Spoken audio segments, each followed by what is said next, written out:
मधुकैटव विध्वंसी विधात्री वरदे नमः। रूपं देहि जयं देहि यशो देहि दिशो जहि।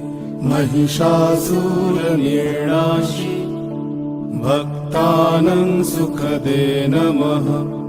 रूपं देहि जयं देहि यशो देहि दिशो जहि। धूम्रनेत्रवधे देवी धर्मकामार्थदायिनी।